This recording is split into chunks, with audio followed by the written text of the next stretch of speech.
I stood at the stove, stirring a pot of chili, when my daughter Veronica stormed through the front door, her voice sharp and piercing as she screamed into her phone. At 34 years old, she still resided under my roof. She insisted it was to look after me. But the truth was painfully clear. She couldn't manage her own expenses. That particular day, her fury stemmed from her ex-husband, Derek, being late yet again with the child support payment for my grandson, Thomas, who had just turned 9. When I switched off the burner and pivoted to ask if she wanted something to eat, Veronica erupted. "You filthy old witch! Can't you see I'm in the middle of a conversation?" Then something occurred that I never imagined I would endure. She spat directly in my face. The saliva trickled down my cheek as she continued her verbal assault. "You're worthless, just cluttering up the space. You should have just kept your mouth shut in your corner." I wiped my face with my apron, swallowed the degradation, and remained completely silent. My name is Dorothy Martinez. I am 67 years old, and I have always been a woman of formidable character. I raised Veronica alone after my husband Frank abandoned us when she was merely 6. I labored as a seamstress for 38 years to provide my daughter with an education and a respectable life. I purchased this house in our Chicago neighborhood through tremendous sacrifice, always envisioning that one day it would be a sanctuary filled with affection and mutual regard. However, for the past 3 years, ever since Veronica returned to live with me following her divorce, my own residence had transformed into a waking nightmare. She treated me like hired help, screamed at me in front of Thomas, and I always remained quiet, thinking of my grandson. In that moment, staring at my reflection in the bathroom mirror, my face still moist with humiliation, something within me began to stir. Throughout the afternoon, while Veronica went out to handle her affairs, leaving Thomas here with me, I kept contemplating everything that had transpired. My grandson embraced me and whispered, "Grandma, why does Mama shout at you constantly?" Those innocent words struck me like lightning. I realized that Thomas was developing with the belief that it was acceptable to disrespect the elderly, particularly women. That evening, after everyone had retired for the night, I sat in the kitchen with a cup of chamomile tea and began to perceive my circumstances with absolute clarity. Veronica wasn't here to assist me. She was exploiting me. The house bore my name. The expenses were covered with my pension. Additionally, I cared for Thomas while she supposedly searched for employment. However, what they didn't comprehend was that I possessed far more control over my existence than they suspected, and everything was on the verge of transformation. The following morning arrived gray, as if the heavens mirrored the burden I carried in my soul.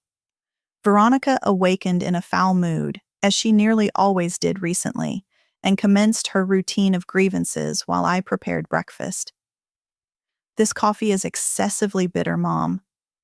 "You can't even brew a decent cup anymore," she remarked without even glancing at me, her eyes fixed on her phone. Thomas came racing into the kitchen, his school uniform askew, and when I bent down to adjust his shirt, he said softly, "Grandma, I dreamed we went to reside somewhere else, where we were content." His words pierced straight to my heart. That 9-year-old boy already sensed the tension in the house, the oppressiveness of the atmosphere, the relentless disrespect toward his grandmother. While they consumed breakfast, I stood by the stove, observing the scene that repeated every morning. Veronica scrolling through her social media, completely disregarding her son, who was attempting to tell her about a school assignment. "Mama," the teacher said. "I need to construct a family tree," Thomas said enthusiastically. "Later, Thomas, can't you see I'm occupied?" Veronica responded without looking up. "But Mama," I said later. The boy fell silent, his cereal spoon halfway to his mouth, and I felt my heart constrict. It was perpetually like this. Veronica had completely severed connection with what was genuinely important, her own son. After walking Thomas to school, I returned home to discover Veronica on the phone in my bedroom, rummaging through my drawers. "Yes, Sophia, the house is in an excellent location," she was telling her friend. "You understand how elderly people are. They constantly exaggerate their ailments. When she has to go to the nursing facility, I can finally renovate this place the way it should be." She noticed I had arrived, but wasn't troubled. Conversely, she continued talking as if I wasn't present. "The neighborhood is gentrifying rapidly. This house will be worth double in a few years." That afternoon, sitting in my favorite armchair in the living room where I had sewn for so many years to provide her everything she required, I understood that the time had arrived to cease being the silent victim of my own narrative. The subsequent weeks were a painful revelation of how my family genuinely perceived me. Veronica had invited her sister Diana to dinner one Sunday, and I was enthusiastic, thinking we would have a tranquil family meal. I prepared a standing rib roast, both of their favorite dish since they were girls. I arranged the table with my finest china and wore my navy blue dress, the one that always appeared elegant. But when Diana arrived, the two of them secluded themselves in Veronica's room to converse privately. From the kitchen where I was washing dishes, I could overhear fragments of their conversation that made my blood freeze. "Veronica, I totally comprehend it," Diana was saying in that condescending tone she had always employed. "Look at how I live with Christopher peacefully without having to care for Mom 24/7. You fulfilled your obligation. She had her life. Now it's your turn to live yours." I heard them laugh. And then Veronica replied, "Sometimes I feel like I live in a museum, Diana. I can't move anything, can't alter anything, and on top of that, I have to be grateful constantly because it's her house. I feel like a teenager again." "Exactly," Diana continued. "And besides, how long is this going to persist? Old people live into their 90s now. Can you imagine another 20 years of this?" My hands trembled as I dried the same plate repeatedly. These were my two daughters, the girls I had raised with so much affection, talking about me as if I were a burden, an impediment to their happiness. In that moment, I understood that it wasn't my paranoia. They genuinely saw me as an inconvenience. When they emerged from the room and sat at the table, they acted as if nothing had occurred. "Oh, Mom, that roast smells delicious," Veronica said with a counterfeit smile. "Isn't it true that nobody makes a roast like Grandma Dorothy?" Diana added, picking up Thomas. But I had already seen them without their masks. I had heard their authentic feelings. And that night, I lay awake until very late, feeling something inside me fracture that would never be identical again. In the following days, I noticed things I had previously overlooked or justified with excuses, like when Veronica would have friends over and introduce me by saying, "This is my mom. She lives here with me," as if I were a temporary guest in my own home. Or when Thomas wanted me to read him stories and Veronica would interrupt. "Let your grandma rest, Thomas. She's too old to be playing with you." And I would wonder, since when did caring for my grandson become a burden? Since when did my age become a limitation on love? One morning, while hanging laundry in the yard, I overheard Veronica talking to a neighbor about retirement homes. "Yes, Mrs. Phillips, that assisted living facility in Northbrook is very nice. My cousin put her mother-in-law there and says they take great care of her. You have to think about these things, right? We can't be selfish with our parents."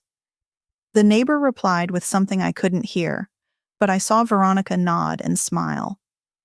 When I went back into the house, she had already hung up the phone and acted as if nothing had happened. "Mom, don't you think you need more exercise? You could go to those senior yoga classes," she told me in a tone that was meant to be caring, but that I now recognized as manipulative. That afternoon, while Veronica went to pick up Thomas from school, I decided to go through my important papers. It had been years since I'd looked at them all, always trusting that everything was in order. But when I opened the safe where I kept my documents, I found something that left me speechless. Several papers had been moved, some were photocopied, and there were new documents that I didn't remember signing. Among them was a power of attorney that gave Veronica access to my bank accounts in case of a medical emergency. I didn't remember signing it, but there was my signature. I sat on the edge of my bed, documents in hand, and understood that my daughter had been preparing to take control of my life without consulting me for some time. That night at dinner, I observed my family with new eyes. Veronica chewed mechanically while scrolling on her phone. Thomas tried to tell me about his day at school, and I responded with automatic smiles while my mind processed the new reality. "Grandma, are you okay?" "You look sad," my grandson asked with that sensitivity children have for knowing when something is wrong. "I'm fine, my love." "Just a little tired," I lied, stroking his dark, shiny hair. Veronica looked up for a second. "Mom, if you're feeling sick, you should go to the doctor. At your age, anything could be serious." But in her tone, there was no genuine concern, but rather the expectation that I was in fact sick, as if that would justify the plans she already had in mind. The next day was Saturday, and Veronica announced she would be out all day with friends. "Mom, can you watch Thomas? I need to unwind a bit." As always, it wasn't a question, but a statement. I nodded as I had for years. But this time, there was something different in my silence. While she got ready to go out, singing along to Taylor Swift songs she knew by heart, I watched her every move. She put on makeup with expensive products I didn't know how she could afford on her part-time job. She put on new clothes that seemed to appear in her closet every week. When she left, leaving Thomas watching cartoons, I sat down to check the bank accounts online. What I discovered took my breath away. Veronica had had access to my main account for 6 months and had been regularly withdrawing money, small amounts that I hadn't noticed. $50 here, 80 there, always with justifications that sounded reasonable when she told me. "Mom, I need it for Thomas's medicine. The washing machine broke and we need to fix it. The car needs urgent service." But adding up all those emergencies, she was taking almost half of my pension every month. And worst of all, she had found a way to also access the savings account I had opened for Thomas's college education. My grandson had an account with $20,000 that I had saved by working extra hours for years, and Veronica had already withdrawn $4,000 without my authorization. I sat there in front of the computer, my stomach churning. It wasn't just the money. It was the betrayal, the disrespect, the way she had been deceiving me while telling me she loved me. Thomas came running over. "Grandma, can you make me a grilled cheese?" His cheerful little voice contrasted with the bitterness I felt at that moment. I picked him up, kissed his forehead, and made him his favorite grilled cheese sandwich with a side of tomato soup. While he ate happily, I made a decision that would change everything. I would no longer be the submissive grandmother who let herself be robbed and humiliated. I was 67 years old, but my mind was clearer than ever, and it was time to show them what it meant to lose someone who truly loved them. In the days that followed, I maintained my normal routine, but inside, everything had changed. Every morning, I woke with a determination I hadn't felt in years. When Veronica yelled at me, I would simply nod and continue with my activities. When she asked for money for her important expenses, I gave her what I had on hand without question. But in the afternoons, while she was out and Thomas was at school, I began to make very important calls. First, I called my cousin Edward, who lives in Madison, and explained my situation. He listened attentively and told me something that stuck with me. "Dorothy, respect isn't begged for. It's earned. And if someone decides not to give it to you, you decide not to give it to them either." I also contacted Mr. Harrison, the lawyer who had helped me when I bought the house. I explained the situation with the documents I had found, and he confirmed something terrible. The power of attorney Veronica had made me sign was very broad. It gave her almost total control over my assets if she could prove I was incapacitated. Mrs. Martinez, he told me in a serious voice, this is more common than you can imagine. Many children manipulate their parents to take their properties, but you are fully within your rights to revoke that power at any time. Your mind is perfectly clear. I left the lawyer's office that afternoon with a folder full of new documents and a plan that would shake the foundations of the life Veronica thought she controlled. On Friday night, Veronica came home with news that chilled my blood.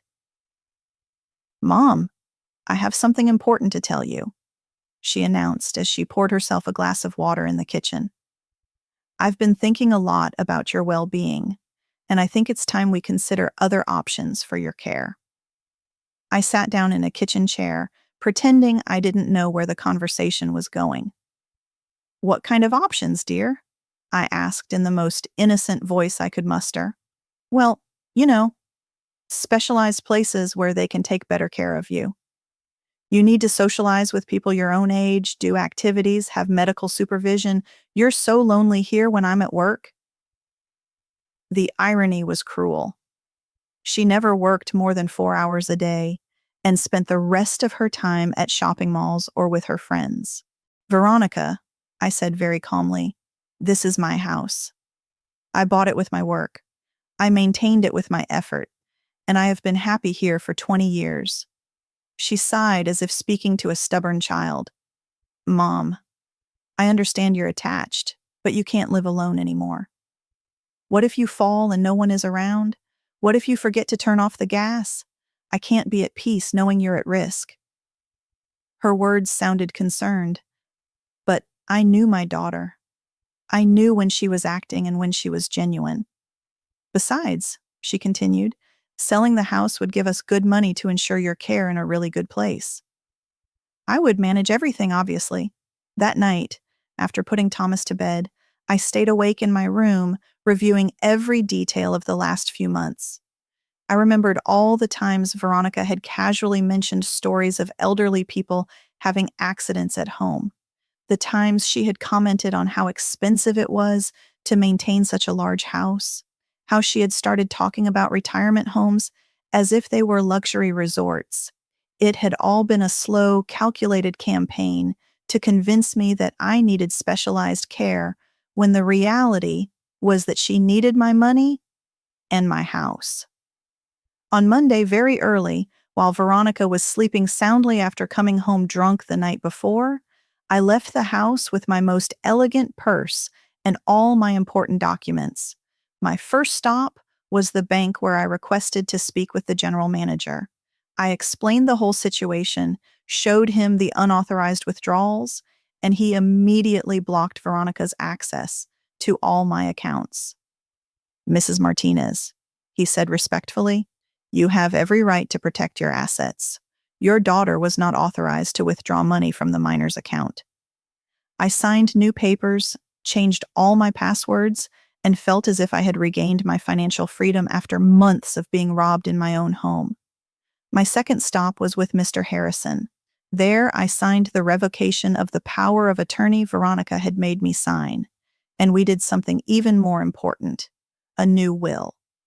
In the previous one, Veronica inherited everything. In the new one, everything was left in a trust for Thomas, which could only be managed by an independent trustee until he turned 25. Veronica would not inherit a single penny from me. "Mr. Harrison, I want to ensure my grandson has a dignified future without depending on a mother who doesn't know how to value or care for what she has." I left that office feeling lighter than I had in years. But my plan was just beginning. That afternoon, while Veronica thought I was taking my usual nap, I contacted a very discreet real estate agency.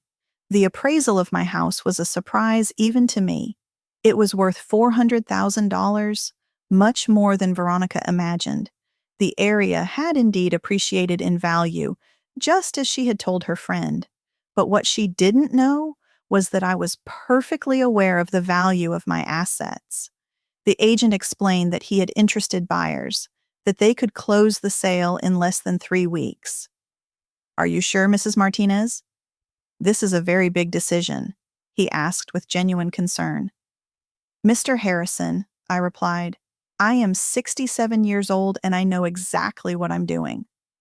My daughter wants my house, but she doesn't want me. Well, she's about to learn the difference. During those days, I observed Veronica with completely new eyes. I saw how she spoke with contempt about older women on television. Oh, these dramatic old ladies always exaggerating everything.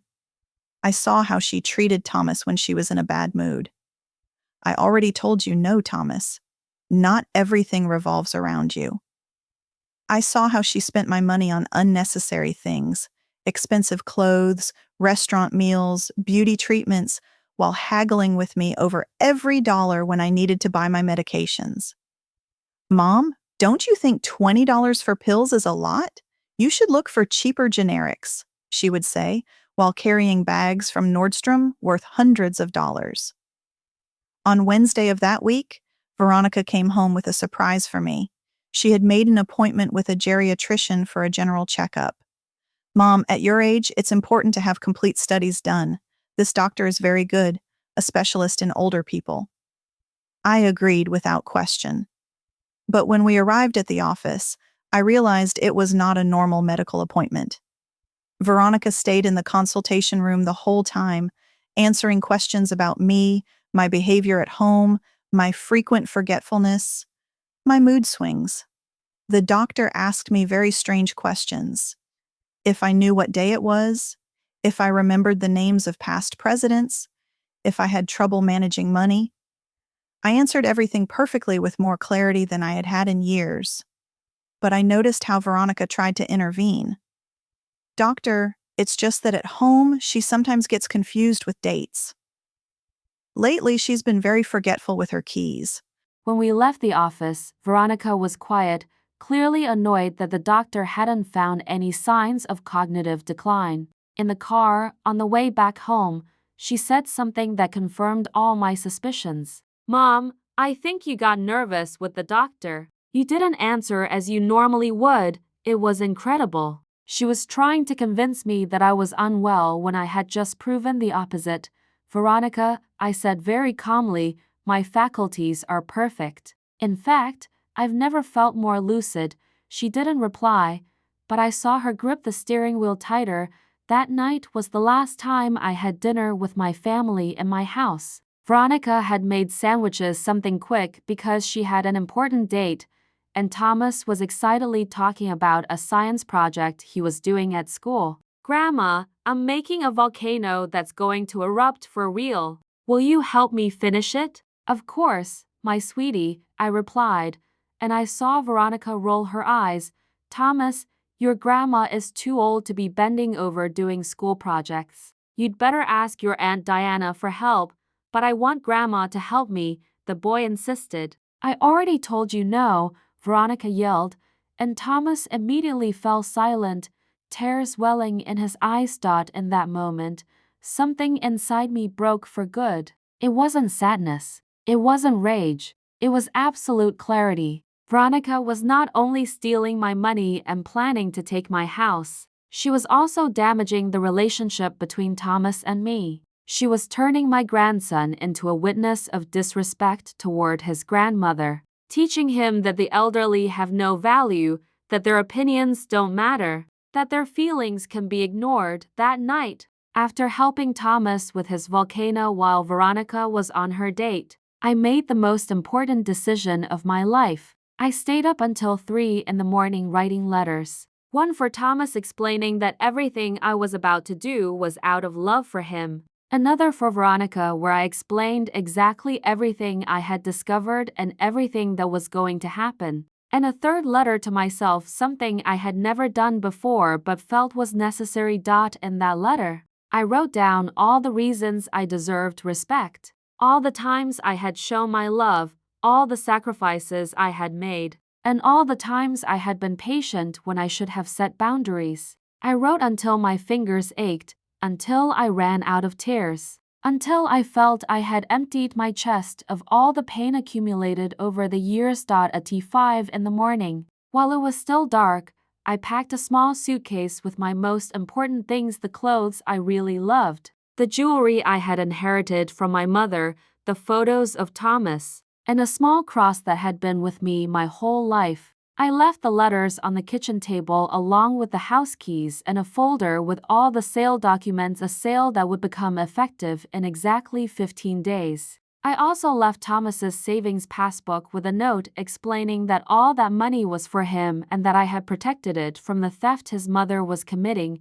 When I closed the door to my house for the last time, I didn't feel nostalgia. I felt liberation. I had been treated like old furniture in my own home for months, like an obstacle to be endured until they found a way to get rid of me. Veronica wanted me to disappear from her life so she could keep everything I had built. Well, I was going to give her exactly what she asked for my absence, but without the prize she expected. The taxi taking me to the bus terminal was driving me away, not just from that house, but from years of silent humiliation. When the driver asked if I was okay because he had seen me crying, I smiled and told him, "I'm perfect, young man." For the first time in a long time, I'm perfect. On the bus to Madison, as I watched the landscape pass by the window, I thought about what Veronica would find when she woke up. The letters explaining exactly what she had done wrong. The sale documents showing her she no longer had a home to live in rent-free. Thomas's bank statement revealing her thefts. And above all, my total absence. There would be no yelling, no pleading, no televised drama. Just the absolute silence of a woman who had finally decided her dignity was worth more than keeping together a family that had already broken from the inside. Veronica had spent years telling me I was a burden, that I was in the way, that I should leave. Well, she had gotten her wish, but she never imagined that when I left, I would take with me everything that truly mattered. I arrived in Madison at 11 in the morning, and my cousin Edward was waiting for me at the station with a smile I hadn't seen in years. "Dorothy, you look different," he said as he carried my suitcase. "You look free." He was right. For the first time in a long time, I wasn't carrying the weight of walking on eggshells in my own house. His wife, Susan, greeted me with a long, sincere hug. "This house is your house for as long as you need," she said with a warmth I had forgotten existed among family. They gave me the guest room, small but cozy, with a window overlooking a garden full of lilacs. It was the first time in years I would wake up without the sound of screaming or complaints in the background. During my first few days in Madison, my phone rang nonstop.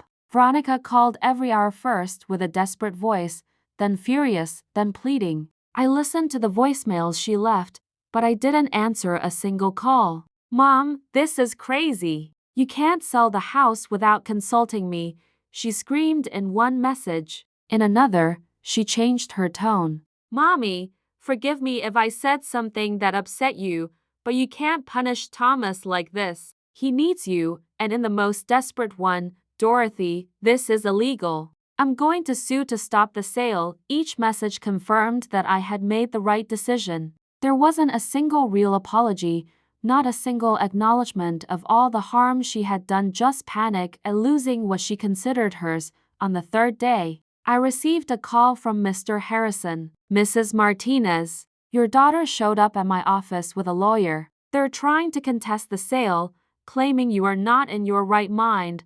I laughed for the first time in weeks. "Mr. Harrison, I hope you showed them all the medical and psychological documents you asked me to get." "Of course, ma'am. The geriatrician's certificate confirms you are in perfect mental condition. Your daughter has no legal recourse. The sale is proceeding as scheduled."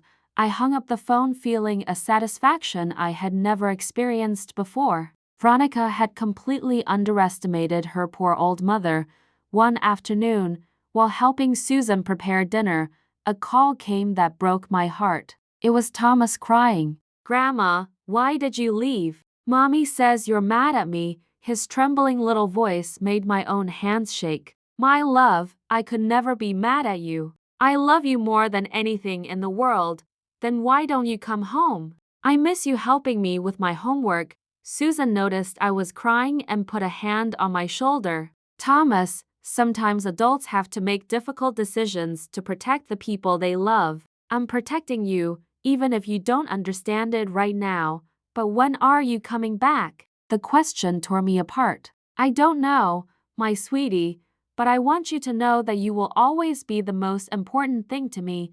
After hanging up, I locked myself in my room and cried like I hadn't cried in years. It wasn't a cry of sadness, but of rage. Rage because Veronica was using Thomas to manipulate me emotionally. Rage because my grandson was suffering the consequences of his mother's selfish decisions. Rage because after everything I had done for her, Veronica didn't understand that I had made this decision precisely to protect Thomas from growing up in an environment where elders are not respected.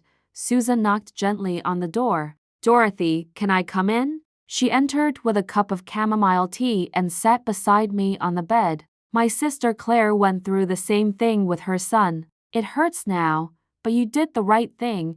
That night, lying in my new bed, I started to remember how I had gotten into this situation. I thought of Frank, my ex-husband, who had left when Veronica was 6 because he wasn't ready for the responsibility of a family. I remembered the nights I sewed until 3 in the morning to pay the rent for our tiny apartment in the city. Veronica was a beautiful child with big eyes and a mischievous smile who always asked when her daddy was coming back. Soon, my love, I would lie because I didn't have the heart to explain that he had chosen his freedom over us for years. She was the only good thing in my life, the reason I worked 18 hours a day, the motivation to keep going when everything seemed impossible. I remembered when Veronica turned 16 and I had saved for 2 years to throw her a party that lived up to her dreams. I rented a small hall, bought her a pink dress that made her look like a princess, and hired a band I knew from work.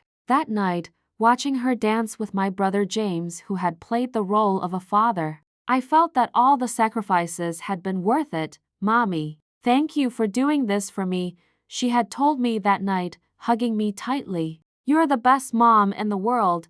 Those words had been like a balm to my tired soul. At what point had that grateful child turned into the woman who spat in my face? The next day, Edward suggested we go for a walk downtown. It had been years since I had strolled without rushing, without having to run back home to prepare food or wash Veronica's clothes. We walked through the cobblestone streets, saw the old churches, and sat on a bench in the main square, eating ice cream like to tourists. Dorothy, Edward said as we watched the families walk by, when was the last time you did something just because it made you happy? I thought about it and realized something terrible. I couldn't remember the last time I had done something for myself. Everything in my life had revolved around Veronica's needs and then Thomas's. You know what? I told Edward. I want to call my old friend Isabel. We worked together at the sewing shop 20 years ago.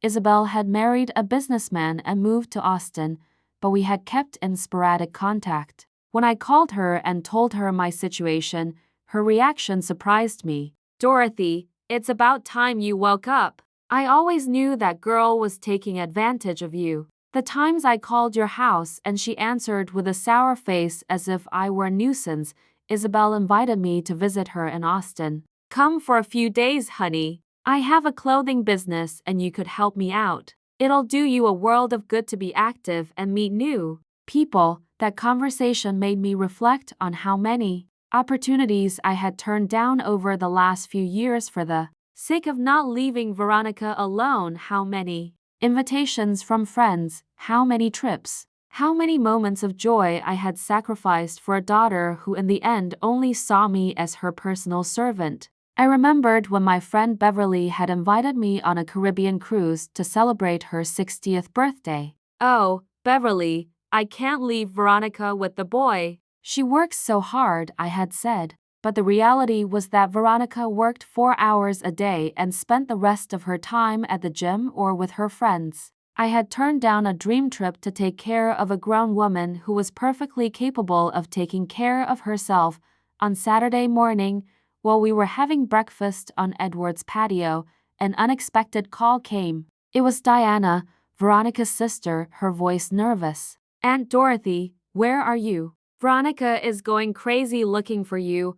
"I'm perfectly fine, Diana. And tell your sister to stop the drama."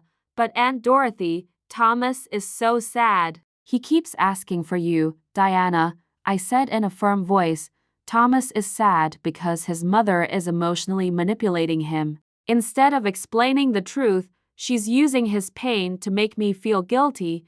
Diana was quiet for a moment. "Aunt Dorothy, the truth is Veronica is really desperate." "I don't think she ever imagined you would do this." "Exactly," I replied. "She never thought I was capable of defending myself. That was her mistake." After hanging up, Edward asked me something that made me reflect deeply. "Dorothy, do you think Veronica really didn't know she was hurting you, or did she just not care?" The question made me uncomfortable because it touched on something I had avoided thinking about. For years, I had convinced myself that Veronica acted this way because she was stressed, because the divorce had affected her, because raising Thomas alone was difficult. But sitting there on that quiet morning, I remembered dozens of moments when I had seen in her eyes that she knew exactly what she was doing, like when she would yell at me in front of her friends and then wink at me as if it were a game, or when she would ask for money borrowed, knowing perfectly well she would never pay it back. "Edward," I said finally, "I think Veronica knew she was hurting me, and I think she liked having that power over me." It was the first time I had admitted it out loud, and saying it freed me from a huge burden. For years, I had made myself believe that I was too sensitive, that I was exaggerating, that I was misinterpreting her actions. But the truth was simpler and more painful. My daughter had enjoyed humiliating me because it made her feel superior, adult, powerful, and you know what's the saddest part? I added. It's that I allowed it because I was afraid of losing her love. But I realized that that love never really existed. That afternoon, I received a call from Mr. Harrison with news that made my heart sing. "Mrs. Martinez, the sale was completed successfully. The money has been deposited into your new account. What do you want me to do with the belongings left in the house?" "Mr. Harrison, everything left there belongs to Veronica and Thomas." I took the only things that truly matter to me. "And the furniture?" "There is furniture that is clearly theirs. Let them have it. Consider it my final parting gift." When I hung up, Edward saw me smile. "Good news?" "The best. I officially no longer have a house in Chicago, and I've never felt freer." That night, Susan made me my favorite dinner, lasagna with garlic bread. While we ate, she told me about a friend who had gone through a similar situation. Her name was Claire. She had 3 children who treated her very badly. One day she disappeared. She went to live with a sister in Florida. The children looked for her like crazy, but when they found her, she had already rebuilt her life. She had a job she liked, new friends, even a suitor. She told them, "You told me I was a nuisance. Now see how it feels to live without this nuisance." The story made me laugh. And what happened? At first, the children were furious, but after a few months, they realized how much they depended on her. They begged her for forgiveness on their knees, but she had already decided her new life was better. On Sunday morning, while I was watering the plants in Susan's garden, my phone rang. It was a number I didn't recognize, but I decided to answer. "Mrs. Dorothy?" It was a young woman's voice I didn't recognize. "Yes, who's speaking?" "I'm Angela, Thomas's teacher. I'm sorry to take the liberty of calling you, but I'm very worried about the boy." My blood ran cold. "What's wrong with my grandson?" "He's very sad, ma'am. He keeps asking about you. He says you left because he behaved badly. His mother told us you are sick, but Thomas insists you are fine and that you left because you're mad at him." Veronica's manipulation knew no bounds. "Miss Angela," I said in a controlled voice, "my grandson did nothing wrong. I had to get away from a very difficult situation at home. But that has nothing to do with Thomas. Ma'am, would it be possible for you to write him a letter? The boy needs to know it's not his fault. That same afternoon, I sat down to write the most difficult letter of my life. I explained to Thomas in words he could understand that sometimes adults have to make tough decisions, that I loved him more than anything in the world, but that I needed to be in a place where I was treated with respect. I told him that when he was older, he would understand better, but in the meantime, I wanted him to know that he had done nothing wrong. The next day, Mr. Harrison called me with information I wasn't expecting. Mrs. Martinez, Veronica is trying to locate you. She hired a private investigator. The news made me nervous. Can she do that legally? She can try, but you are an adult in full command of your faculties. You are not obligated to say where you live or to receive unwanted visitors. That afternoon, I spoke with Edward about my fears. Dorothy, if you want to be more at ease, you can stay here as long as you need. This city is big, and besides, no one is looking for you for committing a crime. You simply decided to leave your house. During those weeks in Madison, I began to rediscover who I was before I became the long-suffering mother who put up with everything. I started getting up when I wanted to, not because someone needed me. I had quiet breakfasts, reading the entire newspaper, not just the headlines while rushing to make lunch. In the afternoons, I walked around the city, visited museums, sat in cafes with a cappuccino and watched people go by. It was incredible to realize how much I had stopped doing to please a daughter who never appreciated my sacrifices. One morning while I was sunbathing in the garden, Susan sat next to me with a serious expression. Dorothy, I have to tell you something. A young woman came by yesterday asking for you. She said she was a market researcher, but I suspect she was the person Veronica hired to find you.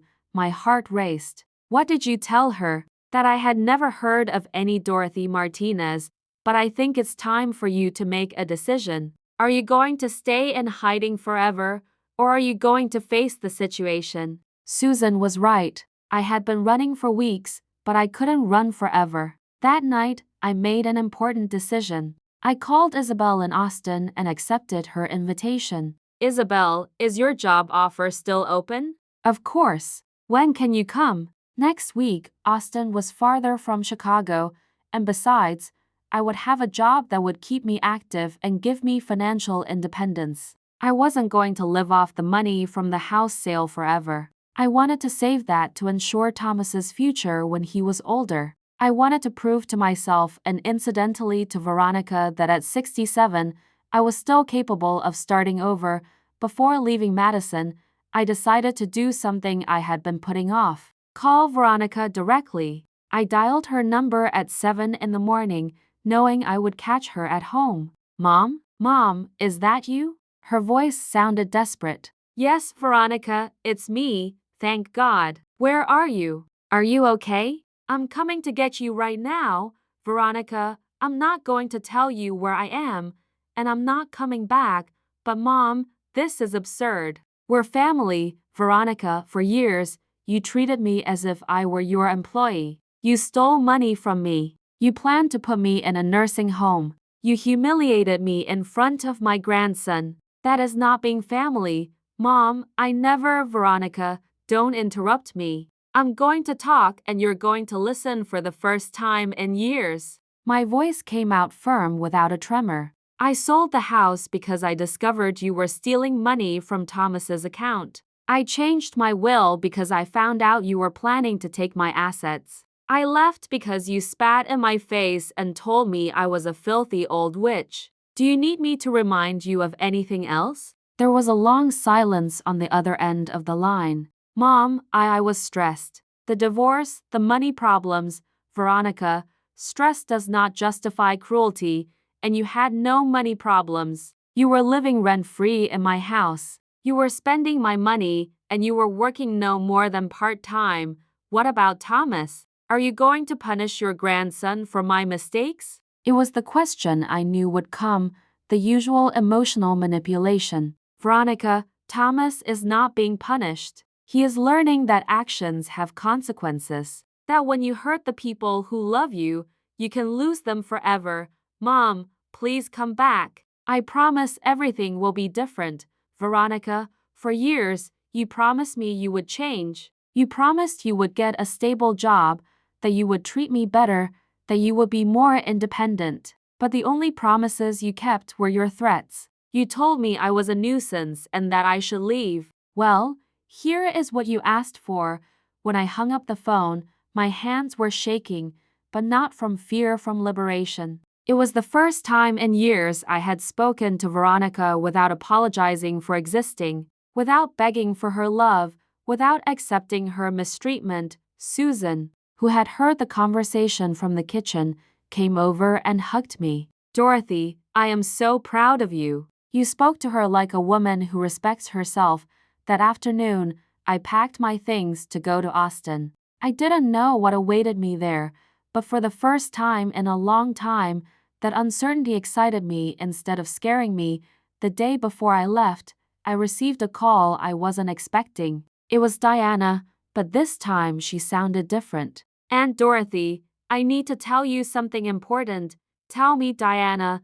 Veronica told me what really happened about Thomas's money, the power of attorney, the spitting incident. Aunt Dorothy, I didn't know things were that bad. Diana, your sister has been treating me like this for years. It didn't start last week, I know, Aunt Dorothy, and I'm ashamed because I also thought you were exaggerating when you complained. But now I see it was all true. And you're calling to tell me what, Diana? To ask for your forgiveness and to tell you that I understand why you left. In your place, I would have done the same, but I probably wouldn't have had your courage. That conversation made me reflect on something important. For years, the whole family had known how Veronica treated me, but no one had done anything to defend me. They had all preferred to believe I was exaggerating, that I was too sensitive, that I misinterpreted things. It was easier to blame the victim than to confront the abuser. Diana, I told her before hanging up. I hope this experience helps you treat your own mother better, because children who see their grandmothers being mistreated learn that it's normal to mistreat their mothers. You're right, and Dorothy, I'm going to think a lot about this. The morning of my departure for Austin, as I waited for the bus at the terminal, I looked back one last time, not at the terminal, but at the entire stage of my life that I was closing. I had been the perfect mother, the perfect grandmother, the woman who always put everyone before herself. And I had ended up being spat in the face by the person I had loved most in the world. But that humiliation had awakened me from a long and painful dream. It had given me back to myself. When I got on the bus to Austin, I wasn't just carrying a suitcase with clothes. I was carrying the wisdom of a woman who had finally learned that self-love is not selfishness, but survival. I arrived in Austin on a Tuesday afternoon, and Isabel was waiting for me at the bus station with a smile I hadn't seen in years. Dorothy, you look different. More, how can I put it? More yourself. She was right. During the 5-hour journey from Madison, I had felt every mile take me not just further from Veronica, but from the submissive woman I had become. Isabel took me directly to her house in a quiet neighborhood with tree-lined streets that reminded me of the America of my youth, when families knew their neighbors and problems were solved with conversations, not screams. The room Isabel had prepared for me was small but cozy, with a window that overlooked a garden full of jacaranda trees. Dorothy, this house is your house for as long as you want. And tomorrow I'll show you the business. You'll see. Working again will do you a world of good. That night, as I unpacked my suitcase for the 3rd time in a month, I realized something important. Each time I moved, I carried fewer material things, but more self-confidence. I no longer needed all those objects that for years I thought defined my identity. My true identity was being reborn from within. Isabel's boutique was called Timeless Elegance and specialized in clothing for women over 50. Dorothy, there's a huge market of women who want to dress well but can't find clothes appropriate for their age and body, she explained as she showed me the shop. Here, we don't sell clothes for young girls or grandma's mumus. We sell real elegance. I was thrilled to see the well-cut dresses, the quality blouses, the classy accessories. And what would I do exactly? Attend to clients, help them choose outfits, and above all, use your life experience to advise them. Women our age don't just buy clothes, they buy confidence. My first day at work was a revelation. At 10 in the morning, a woman of about 60 came in, elegant but with a sad expression. "I'm looking for something for a wedding," she said without much enthusiasm. "Is it a happy occasion?" I asked as I walked her over to the dresses. "It's my eldest son's wedding, but my daughter-in-law didn't want me to come. They invited me in the end, but I feel like I'm crashing." The story hit my heart because I recognized the pain in her eyes. "Ma'am, what's your name?" "Rebecca." "Rebecca, you are not crashing anywhere. You are the mother of the groom. We are going to find you an outfit that makes you feel like the queen you are."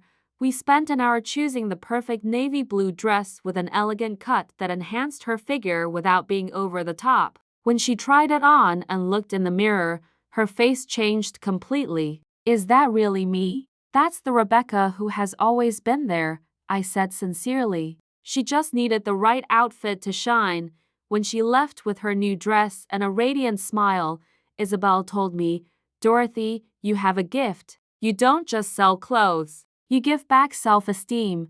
That afternoon, I realized that helping other women feel valuable was helping me heal my own wounds. And so began my new life in Austin, a life built on respect, dignity, and the revolutionary act of loving myself enough to walk away from those who refused to value me.